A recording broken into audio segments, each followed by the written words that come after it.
Karen, can you answer that? I didn't understand his question. I'm sorry. Well, it says the Public Works is working on $350,000 loan, and on the page 2, starts on the bottom line and continues in the next paragraph. Okay, when we do the public works status, I'll give you guys a briefing of where we are. I don't know specifically what Les is talking about there on a $350,000 loan. I'd have to look at the minutes to see what you're referring to. There's only one loan.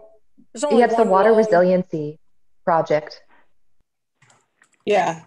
It says the city will reach the decision on December 15th, and I'm not sure what that decision is.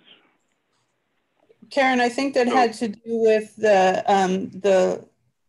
$13 million project in terms of the resiliency project. Has council made any decision on that yet? No, they haven't. And I'll give you an update on that when I do my public works status. That sounds good. Thank you. Okay, and looking at the language there, this is Doug. It looks like the December 15th date had to do with considering any rate increases. So we can get back to that, but it'll be at the top of page 3 of the minutes. Yeah. Okay. Okay. All righty. So the next item is public comment. Karen or Kelsey, did we receive any email public comments or? None. Kelsey hasn't, and neither have I. Did we receive, and we didn't receive any requests from anyone to speak at the meeting? We did not. Did not. Thank you. We'll go on to the next items, which are utility relief requests, and we had 3 this month. The first one was Manning, and it was due to a water line break that was just by the meter, and we had a staff recommendation to approve that relief request. I'm looking for a motion. Before you get too much further, did you guys vote to approve the minutes? I'm sorry? Did you vote to approve the minutes? Oh, sorry. No, we didn't. I asked for comments and I moved right along. Thank you for reminding me. Do I have a motion to approve the minutes? So moved. This is Doug. Okay, go ahead. Les moved. Okay, I moved and Les seconded. All right. All in favor? Aye. Aye. All right. Thank you for that reminder, Karen, or Kelsey, whichever one said that. So sorry, going back to the utility relief, Manning, it was a water leak just at the meter with a staff recommendation to approve. Do I have a motion on that? Okay, I have a quick editorial comment on this one. If I assume that it's this one, it looks like Daryl was out there doing some regular maintenance or needed to do some work, and the leak was occurring somewhere near the meter, and he went ahead and fixed the leak on behalf of basically the homeowner, charged them for the parts, and I think Daniel submitted an invoice for that. I just think that this is a tremendous example of going above and beyond in public service. You know, instead of leaving the homeowner in the lurch, saying, you know, it's your problem, et cetera, they were proactive. They probably had the parts on the truck. They took care of it, stopped the leak, and just went above and beyond, and just an innovative way to handle it. I just think that's great. So I just want to put a shout out to the water maintenance folks there of handling it that way. Thank you, Doug. That's Daryl's regular MO. We're lucky to have him. Yep, absolutely. Thank you for that, Doug. And I totally agree. And I've seen that on quite a few of the explanations where it's like Daryl came and told us this or that or whatever. And that's he's a true asset to the team. Yep. He absolutely is. Okay, now we can get back to the voting on it. So does somebody have a motion? Approve. All right. And a second? I'll second it. All in favor? Aye. Aye. The next one is Garrison, and it appeared that one was in the service line and the entire service line had to be replaced. Staff recommendation to approve that relief request. I move we approve last Thank you, version. Les. We have a second? I'll second that one too. All right, all in favor? Aye. Aye. And the last one was the Acola Creek Lodge, which said that there was a leak in one of the main lines to one of their buildings with a staff recommendation to approve.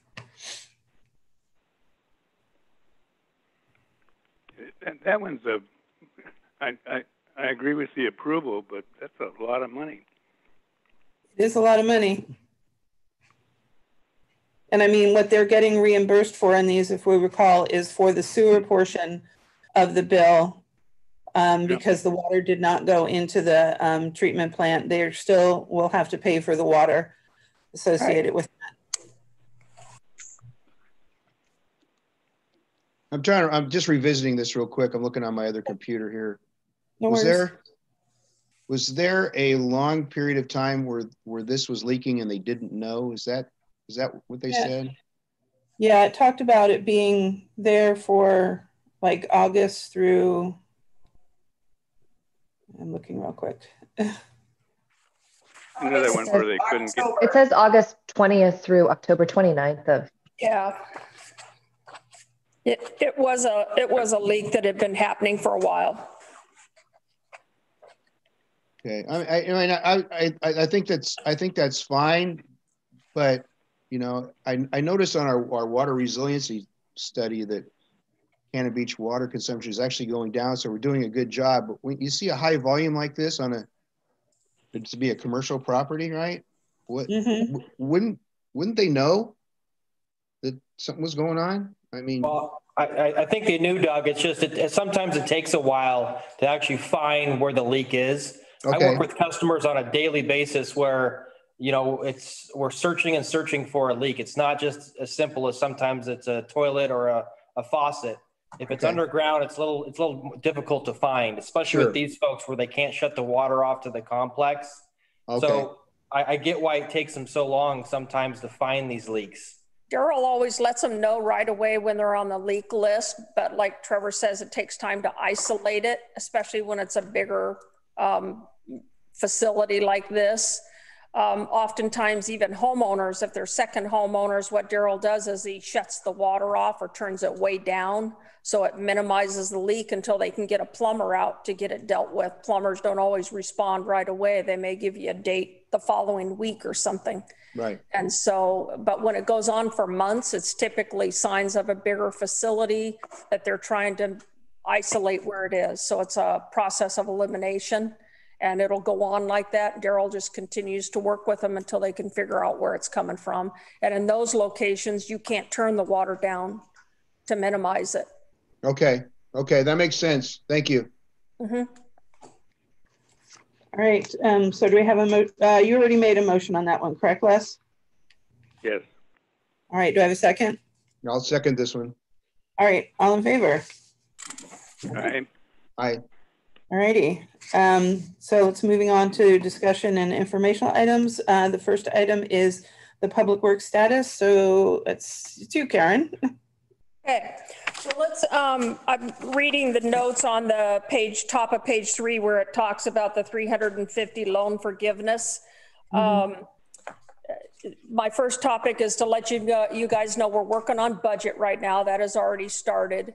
The projects are exactly like what we talked about in our last several meetings. That list has stayed exactly what it was before. For wastewater, it's Haystack Pump Station, Matanuska Pump Station, Midway and Siusla permanent generators. So those projects are what we have for wastewater. On the Midway and Siusla pump stations, we're pursuing funding through FEMA, their hazard mitigation plan. We qualify for funding for those permanent generators at those 2 pump stations, which are master plan projects. They have a loan forgiveness part of that. It's a 75-25 loan that we're chasing. So FEMA picks up 75% of it. The city would pick up 25. The gal that I've been working with feels very hopeful that we will get that money. So I'm working with Lori to make sure the city could manage the 25%.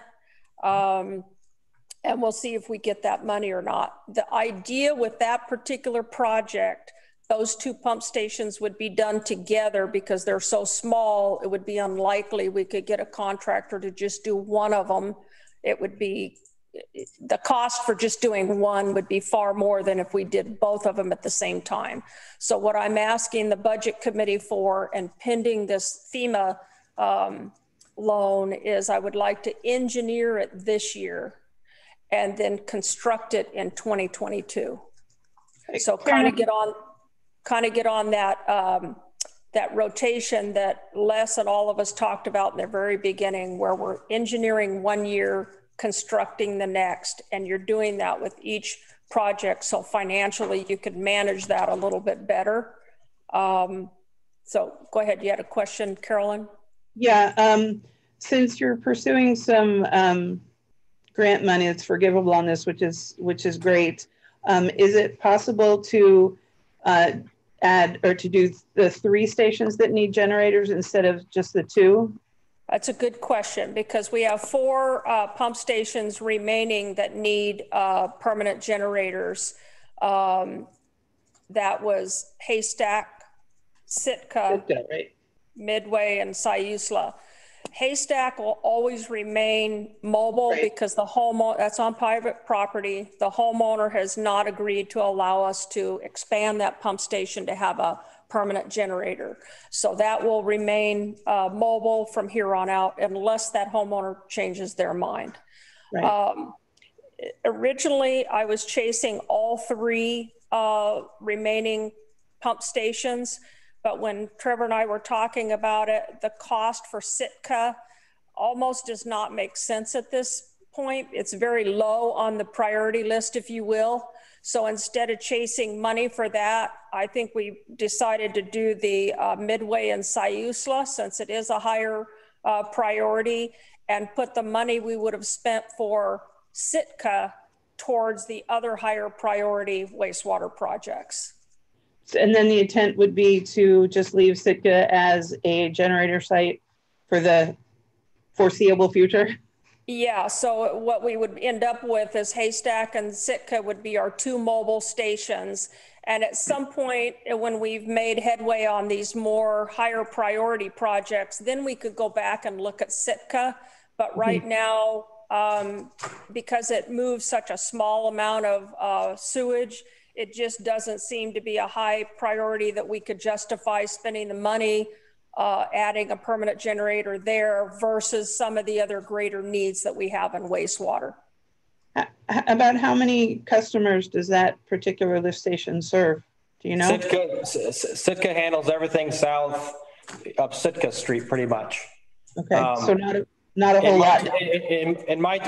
As it sits now, we don't even take a generator down there in anticipation for power outage or during a power outage. Mm-hmm. There's been one time in my 12-year career where Sitka was calling to get pumped down during a power outage. It's a giant wet well, very low flow, and it's just not worth it to put a permanent generator down there. It's just going to rot away if you put one down there. All right. Thanks for that explanation, and a good decision on that then, given that the history of that particular pump station. Thank you for that additional detail, Karen and Trevor. So how about on the water side? Hang on a second, not done yet. So going back to the budget items that we're working on, Les brought up in last month's meeting about getting the other basin up and working. We're already working on that now.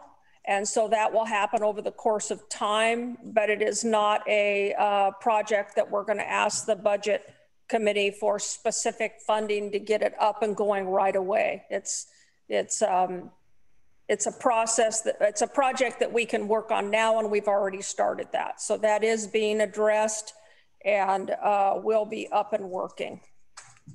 As far as water, it goes back to the page 3 that you guys were commenting on. It's the same discussion we had before.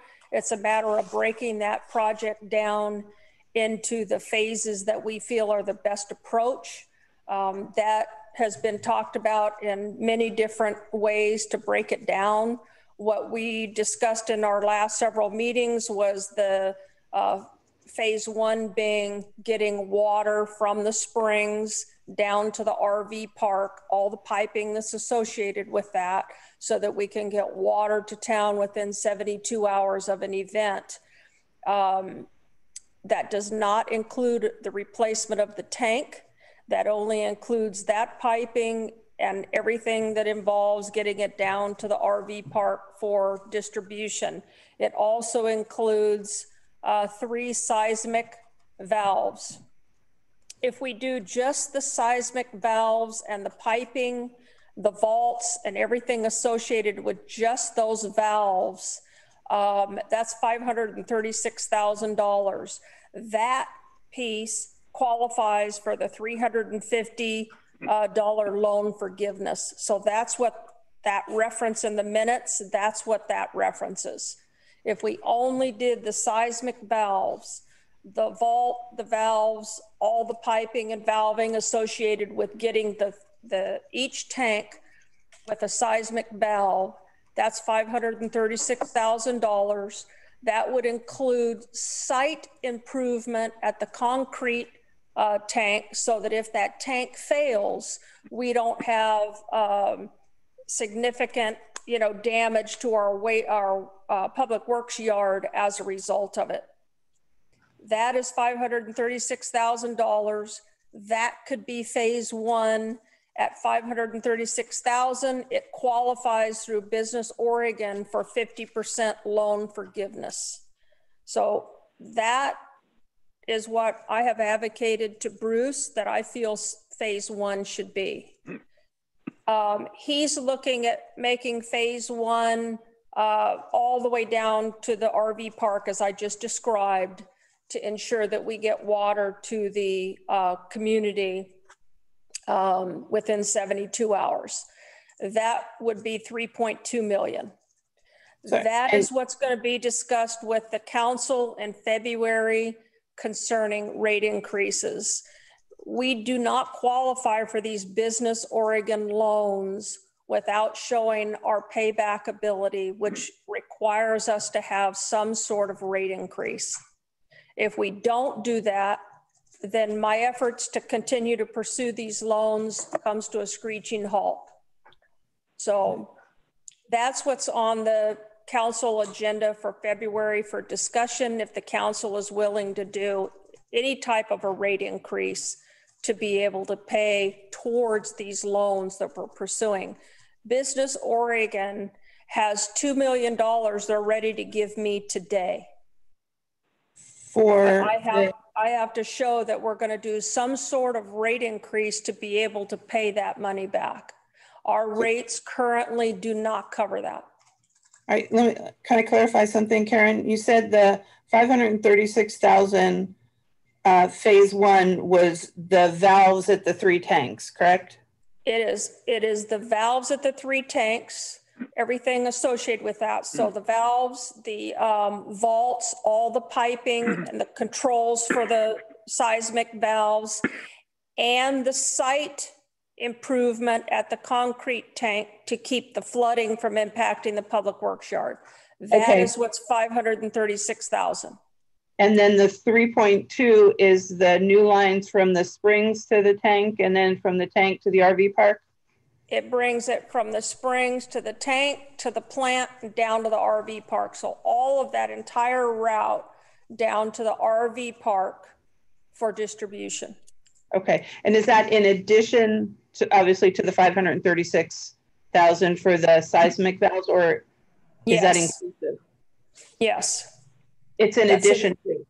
That's in addition to the 536,000. Okay. And so that's a presentation I'm doing for Bruce right now to kind of break those phases down. Mm-hmm. The next phase of that would be the backbone along Highway 101 and the new tank, whether it should be at the current site or a proposed new site. We had $45,000 in the budget this year to have Windsor Engineering assess our current site and investigate a new proposed site to put a new tank if Pacific Power refuses to let us build a new tank behind the current tank at our existing site. We also have to ensure that the easement would allow us to build another tank at that site, because we have an easement with the conference center where that tank currently sits. So all that has to be investigated. When COVID hit, we did not award that job to Windsor to pursue, because we were not sure if we were going to have to hold back that $45,000. So that assessment has not been done, but that would be the third phase, so to speak, of assessing that, so we know where a new tank could go. And then the backbone down 101 clear to the south end, that's what makes up your total 13 million. All righty. Amber, did you have a question? Yeah, I did. Karen, I wanted to ask about the loan forgiveness, or just the feasibility of this funding based on a rate increase. I wanted to ask mostly because I'm wondering, so if, for example, if there wasn't a loan increase, but the constant, I would say, like the increase of population or the increase in tourists and the revenue that's generated from those two things kind of on a steady level as we go forward into the future, how does that play a part in the alternative to a rate increase? Like, how much is there a model, a financial model that suggests the two kind of alternates of like, how are the rates kind of continuing as our population increases with more houses and more people living here, but also the increase of burden from tourists increasing, like I think we've all seen this year, but will continue. And so I just wonder how that's been kind of assessed and analyzed to determine that a rate increase is the way to go, I guess is my question.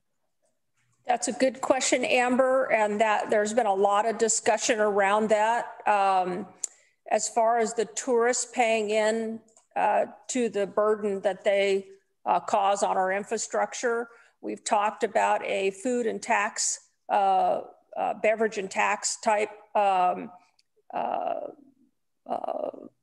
impact or assessment, if you will, to help pay towards that.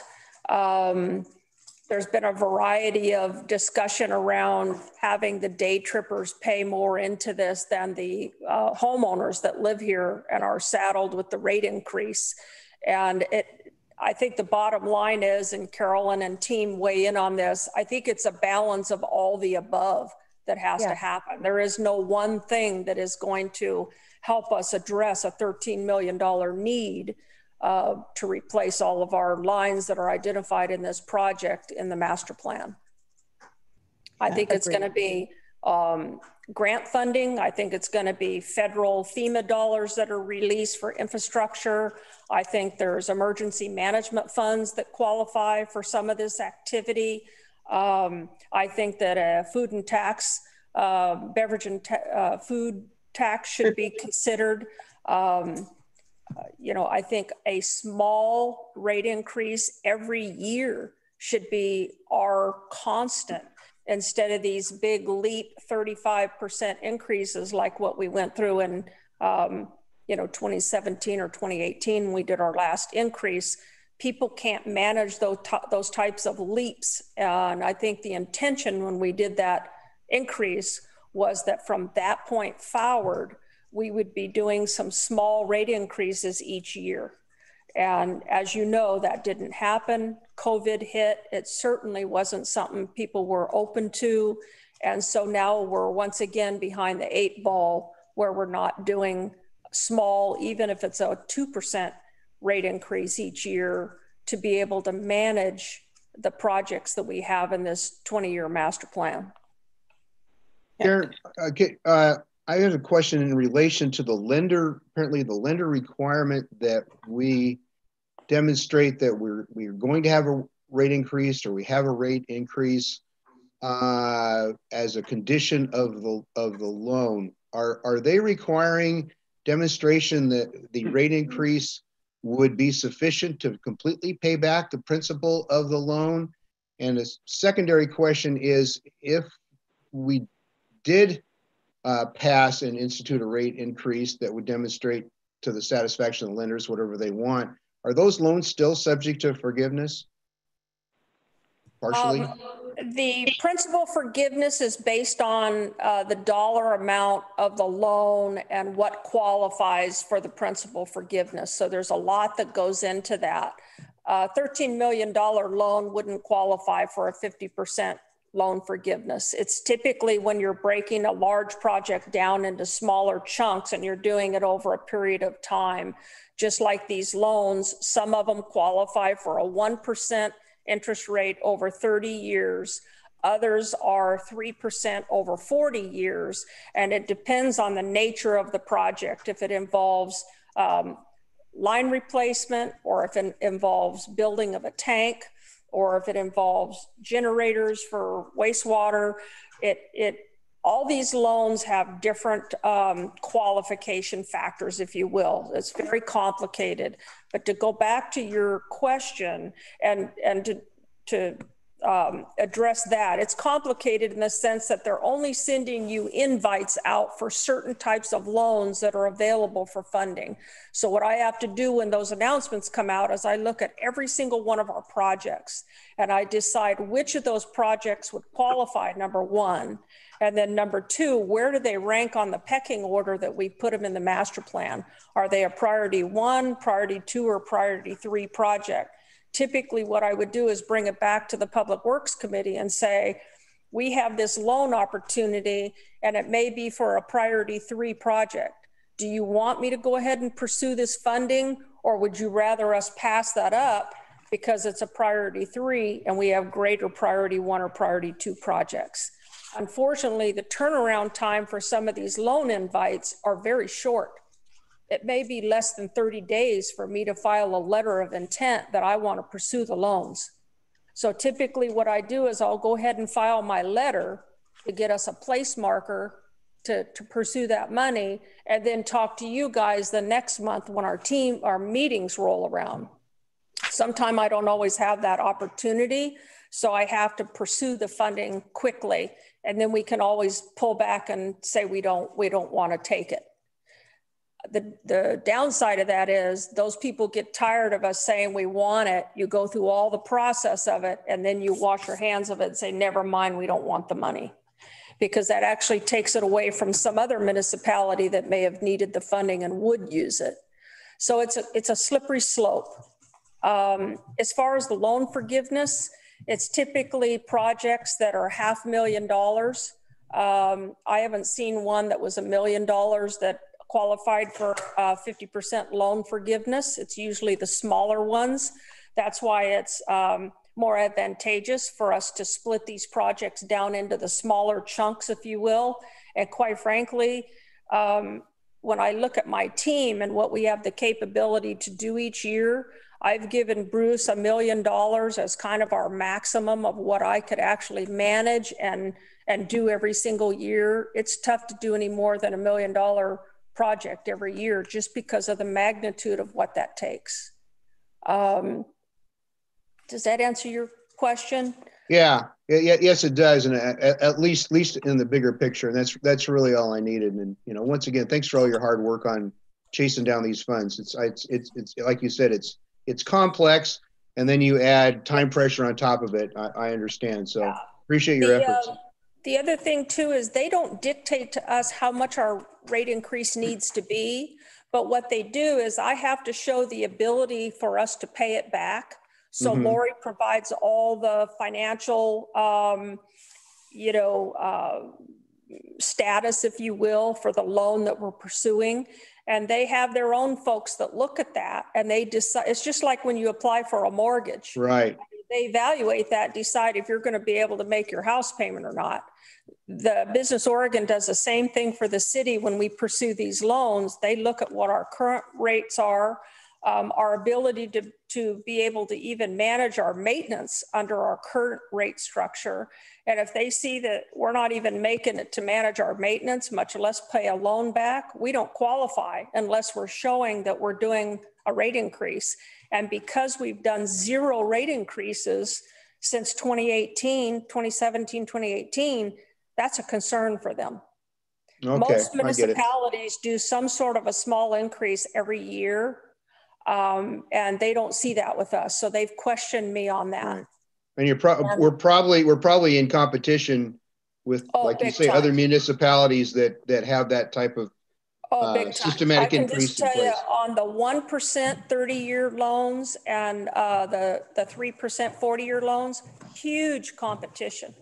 And you go in front of a board, and just like we do with the budget committee, and you have to present your project, and you're there with a bunch of other people, and they're presenting their projects as well. Huh. But is that, and so it's very competitive. So just Karen, on that, though, I've got a couple questions, Karen. Sure. On the line, transmission line down from the springs for the water supply, I agree on the replacement of that. We didn't have that in the master plan, so this is over and above what we had in the master plan. Also, there is a functioning line there now that this is probably going to be parallel to it. Have we looked at dividing that transmission line into phases? Because with the existing line, you could do it in phases and break it down into $500,000 projects or $1 million projects and accomplish the same goal of replacing that. And hopefully we'd have two parallel lines coming down at the end result. But right now, we don't have to have a brand new line all the way down to the reservoir in order to improve the system. But it needs to be replaced over the next 10 years. And Les, I agree with you on part of that. I guess it depends on how you define a functioning line, because you're right, the lines are working for us right now, but some of these lines are over 50 years old. And so we're taking a bit of a gamble because of the aging infrastructure that these lines are going to continue to work for us. But your point is well taken. In the areas that we could run a parallel line, we could do that in phases and get our route down to the RV park if that's the approach that council and Bruce decides they want me to take. It's completely up to them. It's a good way to do it, and actually it strengthens our system to have that parallel line. And there are critical areas of the transmission line as it comes down, and you can pick the most hazardous areas in doing the phase program. Mm-hmm. Okay. And Amber, did you have a question? Yeah, I did. My question was about the fact that, you know, like the competition, kind of going back to the lending and the loans and these applications. Are apples and apples being compared, meaning that, like, for example, if the city of Berkeley was applying for the same loan, but their population is several 100,000 more than we are, applying a rate increase in the city of Berkeley, even a 1%, is going to have a radically different financial outcome than 1,500 people at 1%. And so when you're talking about competing for loans, are they considering the size of Cannon Beach as an applicant versus the size of other counties or cities or villages, whatever, that are applying for the same funding? Good question. And the answer to that is no. What they look at more is the actual qualifications of the loan. I mean, what's the point of the loan, so to speak? In other words, when the first board meeting that I had with them, where I went through the project, I talked about the fact that Cannon Beach is somewhat a rural coastal community. That in an event, we would be isolated from our sister cities and we would be on our own until we could get assistance from, the Coast Guard, the Navy, whoever came and gave us assistance. And we would have to be able to get water to our town within 72 hours of an event for people to survive an event and for us to even manage the situation, not only for our homeowners, but for however many tourists we happen to have in town. This weekend was a good example. It was a decent weather weekend. We had a lot of people here, but yet we're in the middle of winter. And Right. so I talked to them about an environment or a situation or scenario like that if we were to have a tsunami and we were trying to not only evacuate people, getting them to higher ground, but then to care for them until we could get them out of here. Right. They, you know, for the lack of a better term, they really like that because the loan was really for not only hazardous situations, but things that supported critical infrastructure. And so they really liked the project. They even asked the board if they would allow them to tap into another funding source that Business Oregon had to help supplement the project that we were asking for money for, which was this larger $13 million project.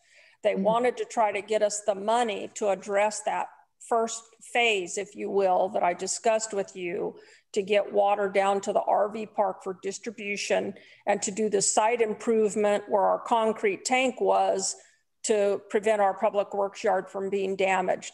They thought that comparatively with other cities that this was a more critical project because of the situation that we would be in should we have a critical event, being a major tourist location. So it's not so much our population and the size of our town, it's the critical nature of the project that you're asking for money for is what they look at. Yeah. Just yeah, like it's all about, I mean, it's all about the angles, right? It's always about the angles of how you're pitching your need. Yeah, just like the FEMA funding that I'm chasing for the generators. We explained to them that we have to manually roll these generators out every time there's an emergency, and that we have 4 pump stations remaining that we have to do this for. And that, you know, we're a small town with a small staff. And so time is of essence when power's out and we have to keep things functioning. You know, to them, that was a major qualifier. It supports major infrastructure. We told them about our overflow at Matanuska and how time is critical in certain situations for our staff to be able to respond and react to prevent overflows. And so, you know, they said they felt that this is a strong qualifier for us to be able to get those generators. So it's really their purpose for offering funding and the projects that they would like to see this funding go for. It really has nothing to do with our population size or anything like that. No, I was just referring to the rate increase in terms of the number, who bears the burden versus a larger city. That was my. Right. So the other thing I want to talk to you guys about before we run out of time is we issued the RFP to have our SDCs evaluated, our system development charges. That was awarded. It's the same company that did our utility rate model. They were not the only ones that responded, but they're the ones that we ultimately awarded the project to. And so that project will be getting kicked off. I did send a beggar's notice out to Carolyn and asked her if she would help oversee that because we're going into the budget time, and I'm concerned that the project won't keep moving because my focus is on budget. And so I asked Carolyn if she would help oversee that with me. I have given a target date for that to be done by the end of April. And my intention of that timeline is so that we benefit from that from a budget perspective. With our new budget, this will have to go in front of council for approval. So I know the kind of time it takes to be able to do that. And I would really like to see us benefit from this change in the coming budget. Currently, we only have water, storm, and sewer in our SDCs, and I've asked the company to evaluate roads / transportation and parks, like most all other municipalities include that in their SDCs, and I've asked them to evaluate the ability for us to do the same. And that's kind of the status of our public works activity at this point. Right. Thank you, Karen. Does anyone have any questions for Karen? I've got one, Karen. I talked to you about the Cola Park Road and Hemlock Slide area. That is really a hazardous area right now. You can right, and you and I have talked about that, Les, and I have spoken to ODOT. That is their road and their responsibility, but we do have an IGA with each other. In emergencies, I have the authority to make a road repair. This is not an emergency, but I am working with them. I took pictures, I sent it to them and asked them what their plan was and did they need our assistance in making some temporary repairs. And we're in the process of that now, Les. The area that is further north, where the road's kind of buckled, but further north it's split open. I think that we can get some cold mix in that temporarily to address that. But the area that is south and more towards the split off of Hemlock, that has kind of buckled. We do not have the equipment necessary to fix that road properly. They should cut it out and actually do a proper paving. And just to get a paving company here to do that right now in the winter is not probable. It would have to be a gravel ditch there, which the gravel is not going to stay, and it's just going to become a deeper rut than it already is. So I'm letting ODOT tell us how they want to address that. But the other area where it's split open, we're going to get some cold mix in there for them and get that repaired. And that's the most that I can do right now, Les. Well, I'm mainly interested in the schedule from the city and the state on it. Hemlock Street went down about a foot.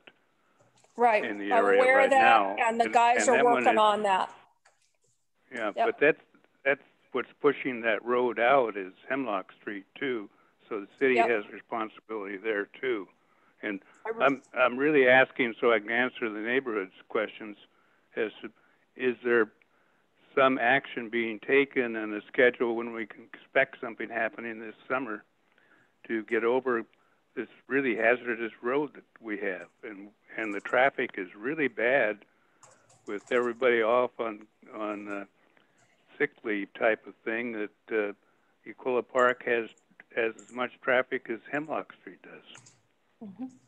I understand, and I recognize what you're saying. I agree with it, but we don't own the road, Les, and all I can do is work with ODOT and what their plan is to address some of those concerns. We're dealing with this. We're dealing with the slippage on. Bruce signed an agreement with the state where he was going to take care of everything on the relationship on the road. No. I'm sorry, Les, that's wrong. That agreement only allows us to address things in emergencies, not day-to-day maintenance. And that's what this is. We're addressing Hemlock where it has slipped, but our greater priority now is all the damage at the beach accesses. The other stuff you called me on last week about the scarps where we had 10 to 15 foot drop-offs. The guys worked on that. So I've got a small 3-man team and we're doing the best we can, Les, to get it all addressed, and Hemlock will be worked on this week. All right. Appreciate that. Thank you. Thanks, Karen. Yeah, thank you, Karen. Yes. Let's move on to the water capacity study so we have a chance to at least talk about that. First of all, there was a lot of great info in there, a lot of different sources of information pulled together in one location, which was really great to see. I did have 2 questions to start, and then I'll open it for anyone who has comments. Is this the final draft of the report? There was a comment later on in the report saying that they would add some information about the water gauge on the West Fork in a later version, but it seemed that it was already in the report. So is this a draft or a final? No, this is the final, and Windsor's been working with Daniel and the folks that do the stream gauging. Can't remember the guy's name that we talked to see if we can get additional information on that piece, but this is the final report at this point. Okay. So if he does an augmented report, I'll send it to you. So if anyone in the committee has any comments or concerns or suggestions, how will you handle those? As far as questions on the report? Yes. It depends on what the questions are. Okay. And the other question that I had is there was a recommendation in there to have the report updated, if you will, after either the 2021 or 2022 summer season. Is that going to be the intent of the city to do that? If the budget committee gives me budget money for that, absolutely. It would be a good opportunity to incorporate some questions or concerns or suggestions that committee members might have. Yeah, I think that the reason that's in there is that I talked to Windsor Engineering about the 2 developments on the other side of the highway and how one of them was interested in having the city allow an incorporation into the city of one development, and that at this stage we did not see the benefit of doing that, and that we may want to look at that again down the road when we find out a little bit more about those developments. But at this point, there was no plan to consider incorporating any new acreage or area into the city's existing boundary. And so I think his reference to looking at it again was for several reasons, and one being that. Well, that's good to hear that part. From my perspective, I'd like to send you what my comments or possibly suggestions are, as opposed to discussing them here, if that is acceptable to you. Yeah, I'd love you guys to send me an email with your collective input or comments about this, because it is on the agenda, or was. I think they've moved it around a couple of times just because of everything that they have on with the elementary school, but it has been sent to the council. And if you guys have comments, I'd love to have them so I could share them with Bruce, and that can be incorporated in the discussion when the council talks about it. That's great. For each of the members, do you have anything that you want to relay to Karen in the committee at this point? Doug, well, this is Doug. I cheated because I'm used to that from my career, and I read the executive summary very carefully. And what I picked out of there, and correct me if I'm wrong, is it was mainly good news. The water consumption has actually dropped 10% from 2003. They've concluded that we have an adequate water supply until at least 2036, factoring in a consumption increase, and that the overall they do not see any issues with our sources for water for the city. Obviously, they had some concerns about preparing for catastrophic events, et cetera, which we've talked about a bit. But I mean, is that the summary? It's pretty good news, right? Yeah, I mean, it's a really good news report, and I think it speaks to the work that we've been doing on the water management consumption plan that we have to update every 5 years, and they hold us to objectives associated with water management, meaning conservation efforts. And so we've talked to them about the leak detection company that came out twice and what progress we made there. We talk about Daryl's efforts to manage the leak list every single month and what he does with the customers to get the people off the leak list. We talked to him about the new meter modules we're putting in that allows every customer and every business to monitor their consumption and the fact that they may or may not have a leak somewhere. So all those efforts have I think shown itself in this report in the sense that our water consumption has actually gone down. Right. So I tried to find anything negative in that executive summary, and it wasn't there. It seemed to be a lot of bullets with good news. Yeah, I mean, it's not because we've had less tourists, that's for sure, because Right. any of the closure we've had associated with COVID, we have made up for that when people have come back into town. And the businesses, the restaurants will tell you that. Consistently, we've heard that these restaurants have had banner years this year over previous years. And so it has been kind of an eye opener. It was a delayed impact, if you will, and some of them could not recover from it. But the ones that remain open have actually had bigger years than they had previous years. Thank you. So, Carolyn, I read the whole report. I have no problem with it. I think we're going to move on. Okay, Amber, do you have any comments?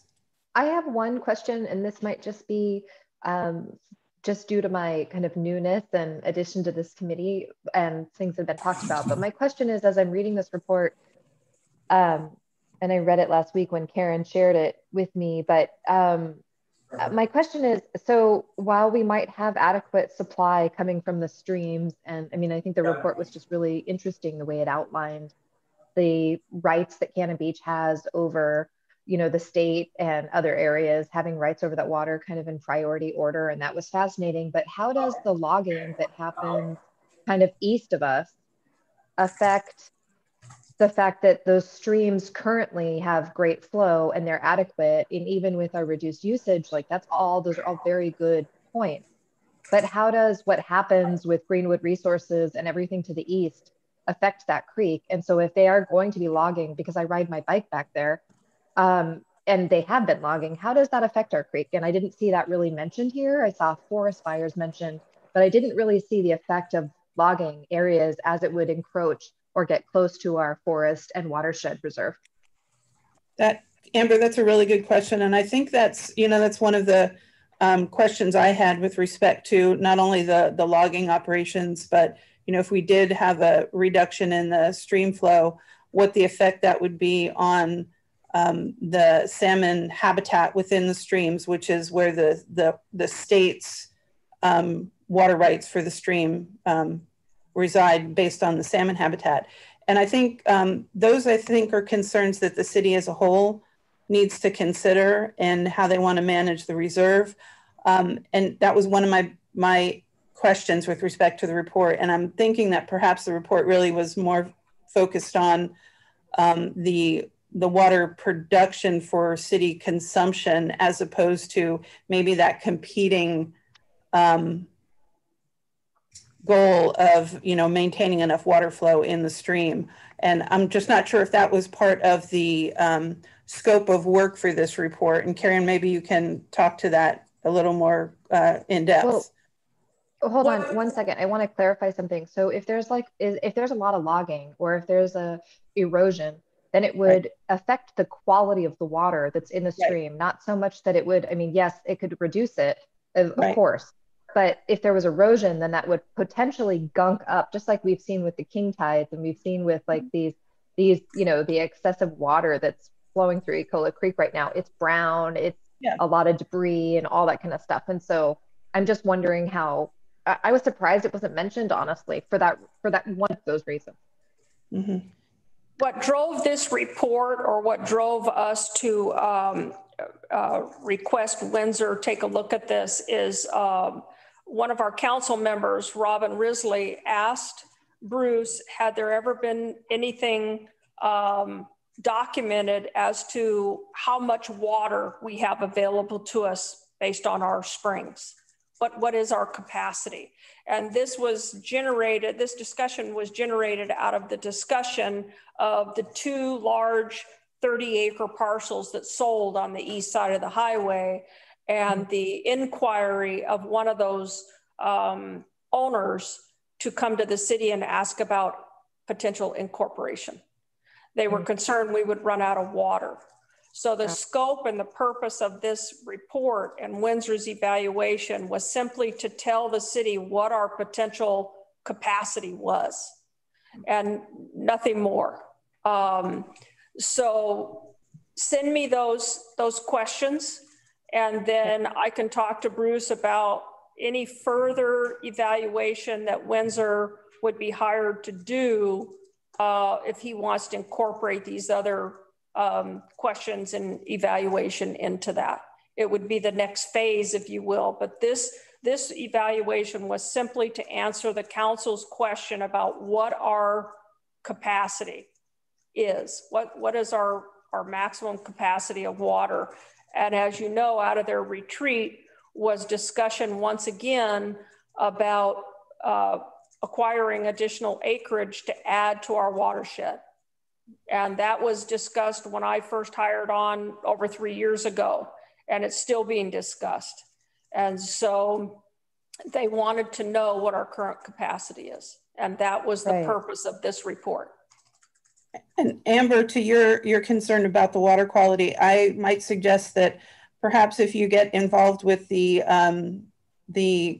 Watershed Association, the Coastal Council, they focus more on like the temperature of the water, the quality of the water, and that might be a great opportunity to bring up those concerns and perhaps participate in those discussions that the Watershed Association has. Yeah, thank you for that. I think that, I guess I'm just thinking about it from the standpoint of when you're taking a snapshot of how much capacity the city has, it's based on a number of different factors. One of those factors would be the activity that's happening in the forest outside the city. So that just seemed obvious. Mm-hmm. And I think that one of the really good, sorry, go ahead, Les. The springs themselves aren't affected by the logging. They're groundwater that comes from miles away. It's really if we have to go to the stream that we run into that, and the water treatment plant has a very effective infiltration gallery that clarifies the water that's brought into the treatment plant location. And we've got the backup of all that. The other thing the report says, which is true, is that the drinking water rights that we have oversee or are superior to any rights for maintaining the salmon flow or the flow in the creek. That's secondary. Yes, and that's a true statement. It's secondary, and the fact that the majority of our water and all of our water in most years comes from the springs and not from the creek is a positive and reflected in the report. So those are positive aspects. But as time goes on, if we end up having to take more from the creek, which seems to be what Windsor implies on a couple of their scenarios, then the quality of the water itself would become more of a concern than it is now, when almost every year all of our water comes from the springs. Right. Exactly. Thanks for articulating that, Carolyn. All right. So if anyone has any comments on the report, just go ahead and send that to Karen. Say within the next week. Would that be okay, Karen? Sure. All right. Karen, did you say though that you would prefer that it would come as like a summary from us rather than one by one? It'd be nice if you guys, send them to Carolyn. She compiled them and sent them to me in one email. So I kind of had a collective email position from the team as a whole.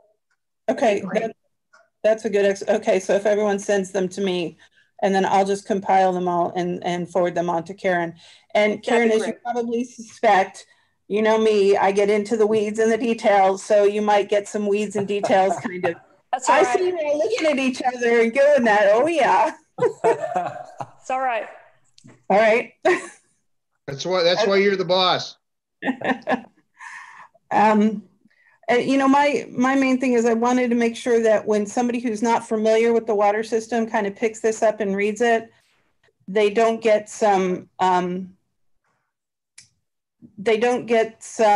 information that isn't, or they don't get, I don't know how to state this. Some of the things some of the statements that I read, if you read them without knowing the system, you might get the wrong impression. Right. And I just wanted to make sure that that kind of stuff is taken care of, so that it really is clear in the document that there isn't an issue with the water system as it is now, and it can support the city and the 20-year projected growth. Right. All right. So let's move on to the last item. Although Karen, I think you already talked about the 21-22 priority projects, right?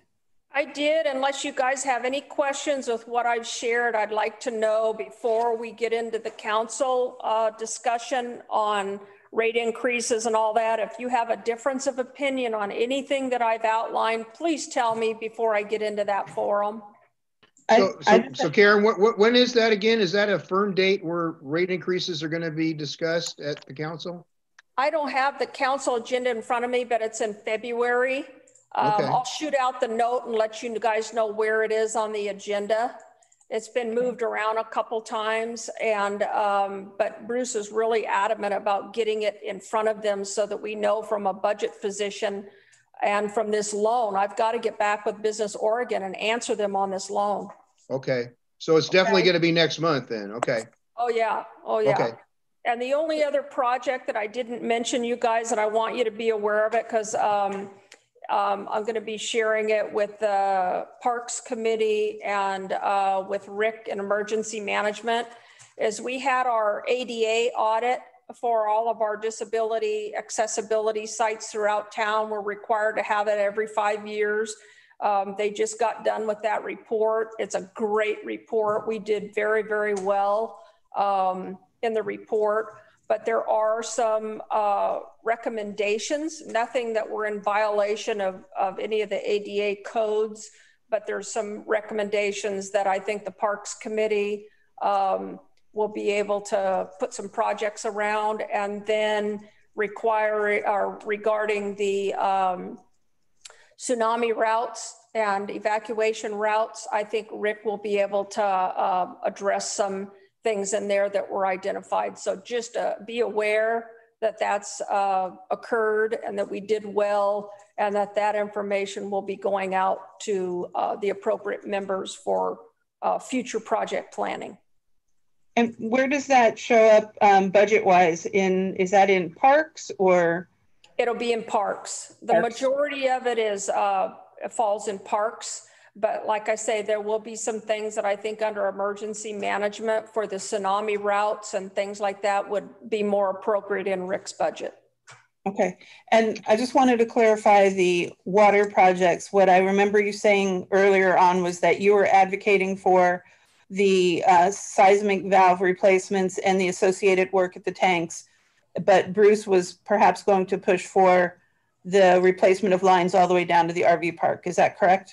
And this is just Karen's editorial position about if somebody asked me as if my opinion mattered, I would say to go for the 536,000. Okay. And that is the 3 valves, the vaults, and the improvement around the site, because that is the piece that qualifies for the 50% loan forgiveness. So we'd only pay half of that. And you're talking a very, very, very minor rate increase to qualify for the loan and to be able to move forward on that. And we could have that money now. Got it. I like that perspective. Yeah, I mean, it gives us that first step, and it at least preserves the water that's in the tanks. Yeah. And if the tank failed, okay. But if it didn't, we at least have saved that water. Totally agree. That's a wonderful first step. So that's Karen's vote. Not that it matters. It does matter. I like it. No, trust me, it doesn't have a lot of weight. Well, you just have to amplify it with us, right? So that's what you're doing. Yeah. All righty. So if nobody else have any questions for Karen on that, the next item on the agenda is good of the order. Does anyone have anything they want to bring up? No? As usual, I do. I've talked to Karen and Bruce about testing for virus in the wastewater. I think that's very important. And Astoria is doing it. Corvallis is a leader in it. Oregon State is. And really gives us a good indicator, and I think is one that's going to be used as a benchmark for when the city recovers from the virus. I'm glad you brought that up, Les, because let me share you a little information that we found out about that. As some of you might already know, and it was in the newspaper, the university, along with DEQ, are working with a few municipalities that have volunteered to be a test location to acquire the equipment and make the changes at their plants to be able to do this testing to see if COVID is in the system, and then determine what action, if any, that they will take as a result of it. They're not taking on additional municipalities to be part of that testing. We did inquire and found out what it would take for us to do that. We would have to make a lot of changes at our plant to even be able to do the testing, because we're not set up to be able to do so in the fashion that it has to be done. So at this point, again, it's a budget thing. This is not a priority for us at this stage until they have completed this testing and they can give some information to the municipalities as to the best action that should be taken. But at this stage, based on the protection gear that our guys wear, just dealing with the raw sewage each day, which is much more toxic than what we know today about COVID, and the shots that our guys are required to have to even work at the plant, we do not feel that anybody is at any greater risk than what we already know is a factor of working at the plant today. So that is the position that we're in right now. We don't plan to do the testing. We're not even set up to be able to do the testing, and the cost to be able to make the changes at the plant and buy the equipment to do the testing is cost prohibitive for the current budget. And even if we did, we have no, solid action that we're supposed to be taking as awareness that the COVID may or may not be in our system. Right. Karen, it's actually nationwide.